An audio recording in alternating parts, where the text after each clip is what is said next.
وکفا والصلاۃ والسلام علی من لا نبی بعد وبعد اعوذ باللہ السمیع العلیم من الشیطان الرجیم بسم اللہ الرحمن الرحیم 70 نمبر آیا سورہ فرقان الا من تاب وآمن وعمل عملا صالحا فاولئک یبدل اللہ سیئاتہم حسنات وکان اللہ غفور الرحیم ومن تاب وعمل صالحا فإنه يتوب إلى الله متابا والذین لا يشهدون الزور وإذا مروا باللغو مروا کراما صدقت یا رب العالمین۔ الا مگر من وہ جو تابا لوٹ آیا وآمنا اور ایمان لایا وعملا اور اعمال کیے عملاً عمل کرنا صالحا نیک اچھے فاولئک پس یہ یبدل بدل دے گا اللہ سیئاتہم ان کی برائیوں کو حسنات اچھائیوں میں نیکیوں میں وکانا اور ہے اللہ غفوراً بخشنے والا رحیمہ مہربان۔ ومن اور وہ جو تابہ توبہ کی وعملہ اور عمل کیے صالحاً اچھے فإنہ پس یقیناً یہ یتوب لوٹنے والا ہے اللہ اللہ کی طرف متابہ جو لوٹنے کی مقام ہے جگہ ہے۔ والذین اور وہ لوگ لا یشہدون نہیں گواہی دیتے نہیں موجود ہوتے الزور جھوٹ پر وَإِذَا اور جب مروا گزرتے ہیں باللغو کسی بھی لغو کام سے مروا گزر جاتے ہیں کراما بڑی ہی عزت کے ساتھ۔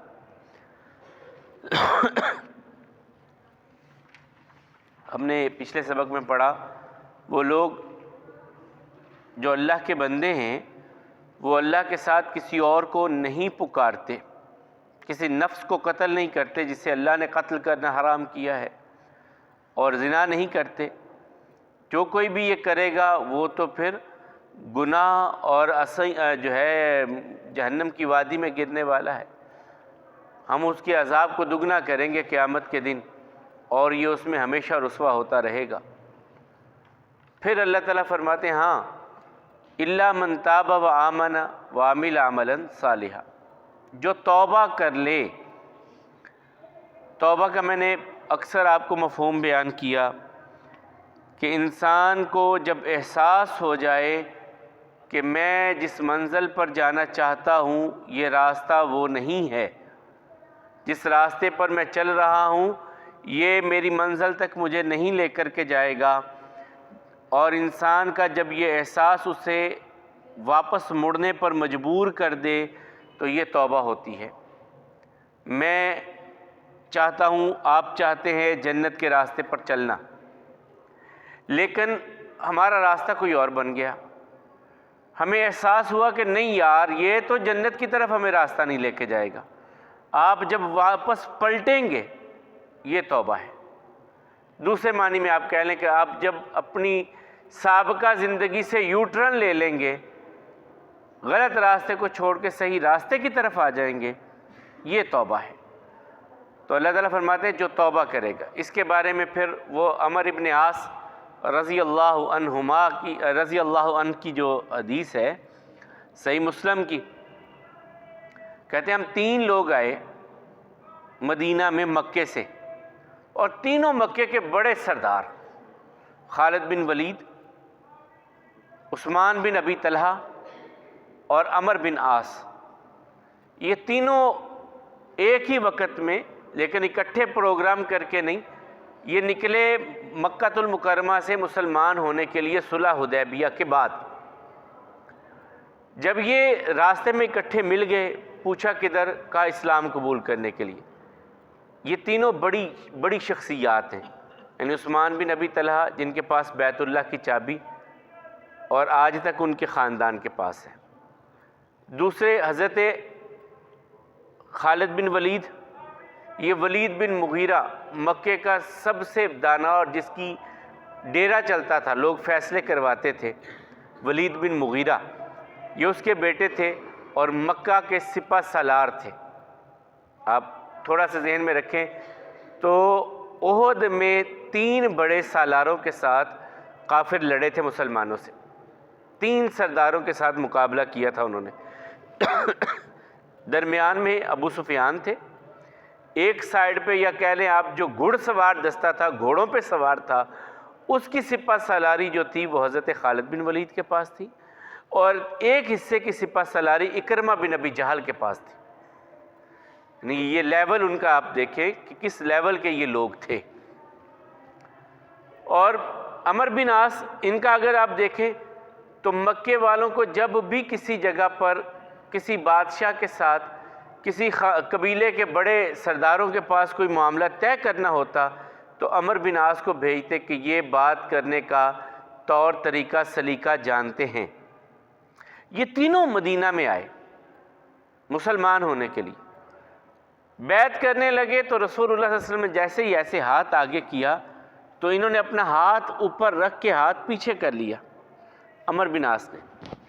رسول اللہ صلی اللہ علیہ وسلم نے ان سے پوچھا کہ کیا ہوا، ارادہ بدل گیا، مسلمان ہونے کے لیے آئے ہو اب دل نہیں کر رہا؟ کہا نہیں یا رسول اللہ صلی اللہ علیہ وسلم، مسلمان ہونے کے لیے سوچ سمجھ کے 450 کلومیٹر کا سفر کیا ہے، سوچ سمجھ کے کیا ہے، پھر ہاتھ پیچھے کیوں کیا؟ کہا صرف اس لیے کہ ایک بات آپ سے پوچھنا چاہتا ہوں۔ پوچھو۔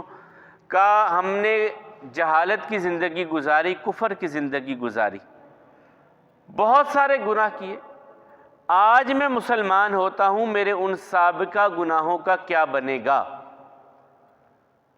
تو پھر رسول اللہ صلی اللہ علیہ وسلم فرمایا یا عمر الا تعلم ان الاسلام یہدم ما قبلہ وان التوبۃ یہدم ما قبلہ۔ اے عمر تو اس بات سے آگاہ نہیں ہے کہ جب بندہ اسلام قبول کرتا ہے تو اللہ اس کے پچھلے گناہ معاف کر دیتے ہیں، اور جب بندہ سچی توبہ کرتا ہے تو اللہ اس کے پچھلے گناہ بھی معاف کر دیتے ہیں۔ تو الا من تاب وآمن، مگر وہ جس نے توبہ کی، ایمان لایا، وعمل عملا صالحا، اب اس کی زندگی کی روٹین بدل گئی، لائف سٹائل بدل گیا، اب وہ اچھے کام کرنے لگ گیا۔ فَأُولَئِكَ يُبَدِّلُ اللَّهُ سَيِّئَاتِهِمْ حسنات۔ یہ بہت بڑا انعام اللہ تعالیٰ نے اعلان کیا کہ ایمان والا ہو، توبہ کرے اور اچھے کام کرنے لگ جائے، اس کے گناہوں کو ہم مٹا نہیں دیں گے بلکہ اس کے گناہوں کو نیکیوں میں بدل دیں گے۔ کیے گناہ ہیں لیکن ان گناہوں کو ختم نہیں کیا جائے گا، نیکیوں میں کنورٹ کر دیا جائے گا، بدل دیا جائے گا۔ یبدل اللہ، بدل دے گا اللہ، سیئاتہم، ان کے گناہوں کو، حسنات، نیکیوں میں۔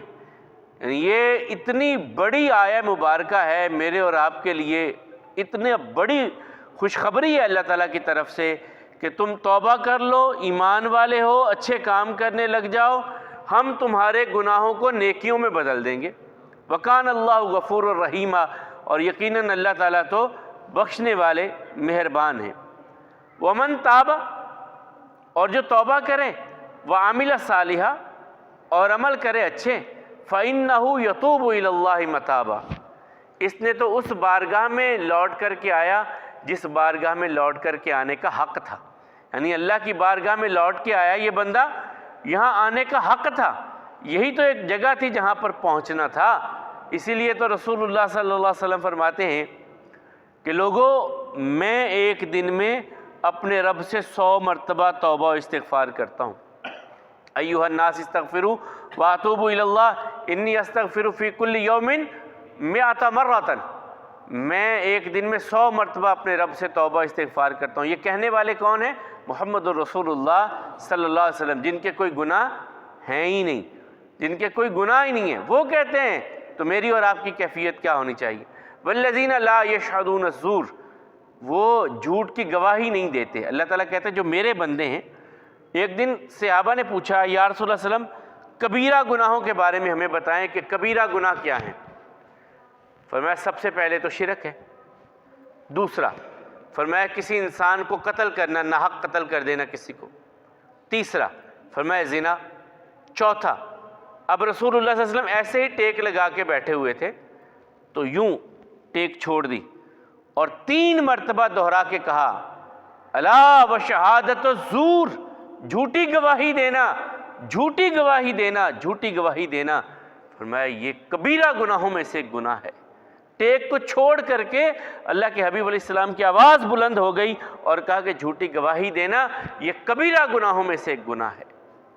تو اللہ تعالیٰ کہتے ہیں میرے بندے جھوٹ پر گواہی نہیں دیتے۔ وَإِذَا مَرُّوا بِاللَّغْوِ، کبھی کوئی بیہودہ کام ہو رہا ہے، کہیں ایسے ہی محفل لگی ہے اور غیبتیں ہو رہی ہیں اور وہاں پر جو ہے وہ تماش بینی ہو رہی ہے، اللہ تعالیٰ کہتے ہیں وہ وہاں سے بڑی عزت سے گزر جاتے ہیں۔ وہ جا کر کے یہ کہہ کے نہیں بیٹھے رہتے کہ یار رشتہ داری ہے کیا کریں، مہندی پہ آئے ہیں، اب میل پہ آئے ہیں تو اب جو کنجر خانہ یہ کر رہے ہیں ہم دیکھتے رہیں، کیا کریں جی، مجبوری ہے۔ کس چیز کی مجبوری ہے؟ کس چیز کی مجبوری ہے؟ اللہ تعالیٰ کہتے ہیں وہ اذا مروا وَإِذَا مَرُّوا بِاللَّغْوِ مَرُّوا كِرَامًا، عزت سے گزر جاؤ، اپنی عزت اپنا بھرم رکھو، کیوں بیٹھے ہو ایسی محفل میں؟ سلام کہو انہیں اور رخصت ہو جاؤ، کوئی رشتہ داریاں خطرے میں نہیں پڑتی، اور اگر اللہ کے نام پہ پڑھ بھی جائیں تو کوئی فرق نہیں پڑتا۔ کہاں ابو بکر رضی اللہ تعالیٰ عنہ یاد آئے، بیٹا مسلمان ہو گیا، مسلمان ہونے سے پہلے بیٹا کافر تھا اور احد میں مقابلے پر آیا تھا، احد میں مقابلے پہ آیا تھا عبد الرحمن بن ابی بکر، کہیں تلوار چلتی چلتی تلوار نیچے دیکھا تو ابا جی تلوار پیچھے کر لی، پھر جب مسلمان ہوئے تو بیٹھے دونوں باپ بیٹا باتیں کرنے لگے، کہا ابا جی احد میں آپ میری تلوار کے نیچے آئے تھے، میرا دھیان پڑا ابا جی ہیں میں نے تلوار پیچھے کر لی۔ کہنے لگے پتر اگر تو میری تلوار کی زد میں آتا کبھی بیٹا سمجھ کے چھوڑتا نہیں، اللہ کے نبی کا دشمن سمجھ کے، اللہ کے دین کا دشمن سمجھ کے ختم کر دیتا تجھے، اور اللہ کو بتاتا کہ اللہ تیرے حکم پر، تیرے نبی کے حکم پر میرے سامنے اولاد کی بھی کوئی حیثیت نہیں ہے۔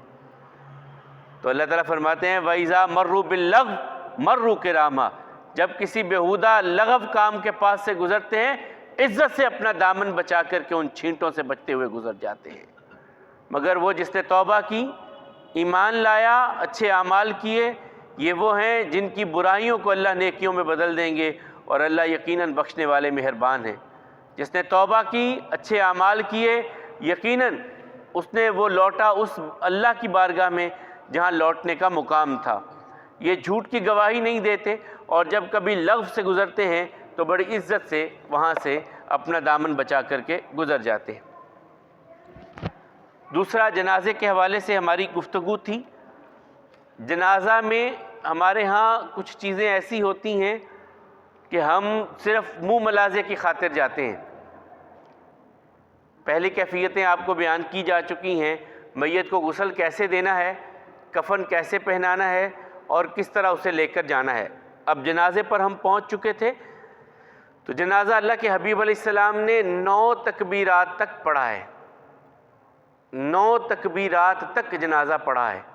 پھر آخر پہ معمول جو تھا، خاص طور پہ نجاشی کے جنازے کے حوالے سے جو روایت آتی ہے، وہ پھر 4 تکبیرات کے ساتھ ہی رسول اللہ صلی اللہ علیہ وسلم نے جنازہ پڑھا، پھر وہی امت میں جو ہے وہ رائج ہو گیا 4 تکبیرات کے ساتھ، ورنہ اس سے پہلے 5، 7 اور 9 تکبیرات تک بھی رسول اللہ صلی اللہ علیہ وسلم نے جنازہ پڑھا۔